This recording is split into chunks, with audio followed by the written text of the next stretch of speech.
Hello नमस्कार दोस्तों। बिहार में फिर से बवाल शुरू।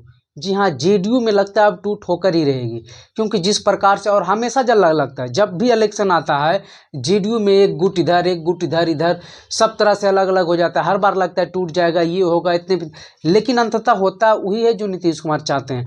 लेकिन इलेक्शन से पहले ये बहुत बड़ी खबर आ रही है, और आपने पिछले बार भी देखा होगा आरसीबी किस प्रकार से गए, फिर ललन सिंह का कद कैसे घटा, उसके पहले भी शरद पवार का भी क्या, शरद यादव का भी क्या हुआ था बिहार में जब जेडीयू से हुआ अलग। तो जेडीयू में ऐसा होते रहता है, हमेशा टूट होते। उपेंद्र कुशवाहा भी बाहर निकले, ये भी बातें चली, और अब फिर से अशोक चौधरी जो विवादों में रहते ही हैं और नीतीश कुमार के करीबी माने जाते हैं, भुंजा पार्टी के सदस्य माने जाते हैं, जो मुख्यमंत्री आवास पर भुंजा पार्टी होता है उसका एक सदस्य माने जाते हैं अशोक चौधरी।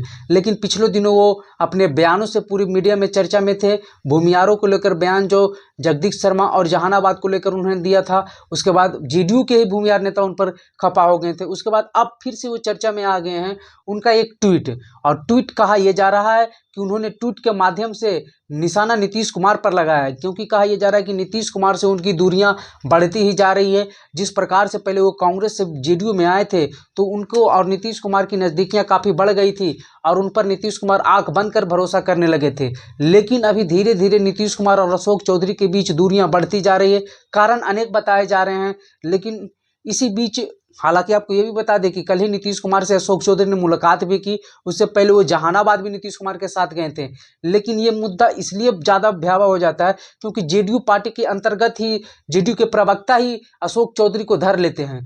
तब ये लगता है कि जब प्रवक्ता, और वो भी ऐसे उसे प्रवक्ता नहीं, चुने हुए प्रवक्ता, जेडीयू के प्रमुख प्रवक्ता और जेडीयू के मंत्री पर ही बोलने लगते हैं तो किसी को भी लगेगा। और इस पर विपक्ष भी हमला भर हुआ। आरजेडी के प्रवक्ता मृत्युंजय तिवारी ने भी जेडीयू को अपने आड़ो लिया और बोला कि ये जेडीयू की शुरुआत है, धीरे धीरे सभी लोग जेडीयू छोड़कर भागेंगे। तो मुद्दा क्या था? मुद्दा ये था कि अशोक चौधरी ने एक ट्वीट किया, और वो ट्वीट ऐसा दर्शाया गया, और तार से तार जोड़िएगा, डॉट से डॉट तो मिल भी जाएगा, क्योंकि अशोक चौधरी का ट्वीट का तात्पर्य ये था कि बढ़ती उम्र के बाद जो लोगों की सोचने समझने की क्षमता वो कम हो जाती है, इसलिए वो जो भी बोलते हैं उस पर विश्वास नहीं करना चाहिए, चलते रहना चाहिए। तो बढ़ती उम्र, बीमारियों और सोचने समझने की जो उटपुटांग थोड़ी मोड़ी बातें निकल जाती है वो नीतीश कुमार से ही होती है। इलेक्शन में भी आप लोगों ने देखा होगा कि कहीं कहीं कुछ बोलने का बोल दिए कुछ, तो ये नीतीश कुमार पर सीधा निशाना माना गया कि अशोक चौधरी ने नीतीश कुमार की बढ़ती उम्र और नीतीश कुमार से बढ़ती दूरियां के बाद ये ट्वीट नीतीश कुमार पर कटाक्ष कर रहे थे।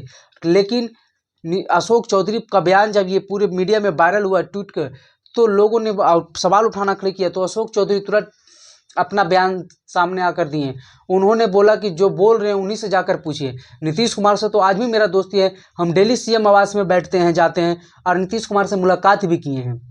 लेकिन इसी ट्वीट पर नीरज सिंह जो जेडीयू के प्रवक्ता हैं वो अशोक चौधरी को धर लिए, और उसके बाद बहुत सारे लोगों ने, अब उपेंद्र कुशवाहा जो आरएलएम के अध्यक्ष है उन्होंने भी अशोक चौधरी को बोला कि अब सफाई देने से कोई फायदा नहीं है। आपने जो बोला उसका इशारा आपने सही मायने में कहाँ लगाया था ये सब लोग जानते हैं। तो अशोक चौधरी पर एक एक कर सभी धर लें, और विपक्ष ही नहीं उनके पार्टी के लोग, पार्टी के साथ साथ एनडीए गठबंधन, जिस गठबंधन में अशोक चौधरी हैं खुद, उनके नेता भी अशोक चौधरी पर अब हमलावर होते हुए दिख रहे हैं। तो आगे क्या होगा ये मुद्दा, क्या जेडीयू में दो फाड़ होगी नहीं होगी, इसको तो हम कह नहीं सकते हैं। लेकिन जो मामला जेडीयू के बीच में अंतरकला दिख रही है वो अब मीडिया के भी सामने आने लगा है। आपकी राय क्या है इस वीडियो को लेकर? कमेंट बॉक्स में जरूर लिखिएगा। वीडियो देखने के लिए धन्यवाद।